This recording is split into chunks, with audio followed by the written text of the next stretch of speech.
আসসালামু আলাইকুম, রোকেয়াস ব্লগে সবাইকে স্বাগতম। তো আজকে এই যে সকালের নাস্তা বানাচ্ছি আলু পরোটা। বাচ্চারা আসলে হেলদি খাবার খায় না, যত আনহেলদি খাবার ওদের জন্য বানানো লাগে। তো এই জন্য আলু পরোটা সকালে উঠেই তেলে ভাজা জিনিস। তো এই যে এখানে এক পিস বানায় রাখছি আর এই যে বানাচ্ছি।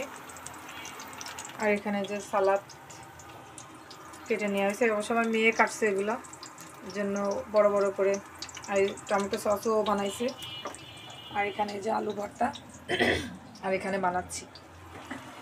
আসলে হেলদি খাবার খাওয়াটাই ভালো, আনহেলদি খাবার শরীরের জন্য অনেক ক্ষতিকর। আসলে এটা বাচ্চারা বোঝে না, বুঝবে যখন ওদের কোনো সমস্যা হবে তখন তখন তার কিছু করার নেই। এই যদি না বানায় দিই সে খাবে না, না খেয়ে থাকবে, তাও খাবে না।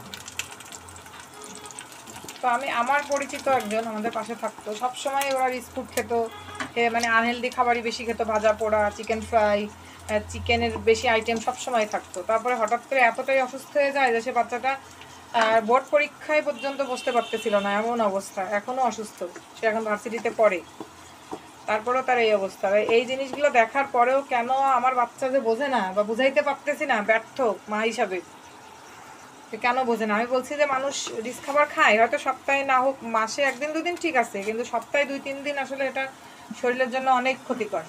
তো এইটাই কেন যে বুঝাইতে পারতেছি না, এটাই। খাবার ওরা খাবে না, কিছু বলবে না, খাবে না। জাস্ট সকালবেলা রুটি হইলে ভাজি হইলে খাবো না, হয়তো চা খেয়ে চলে গেল।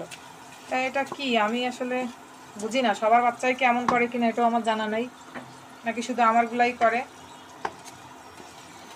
তারপরে কি আর করার, এখন যা খায় হয়তো তাই বানাই দিচ্ছি, ওদের ক্ষতি হোক ভালো হোক।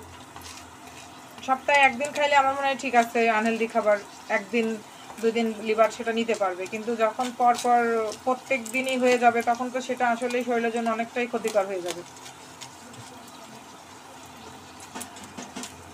আর সব কথা তোর বাবাকে বলতেও পারি না, তাহলে তো সে বকাবকি করবে, বাচ্চাদের সাথে চিল্লাবে, তখন বাচ্চারা আমার সাথে অভিমান করবে যে আম্মু তুমি কিছু হইলে আব্বুকে বলো।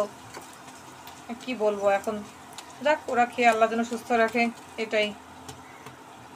সবাই ভালো থাকবেন, সুস্থ থাকবেন, আল্লাহ হাফেজ।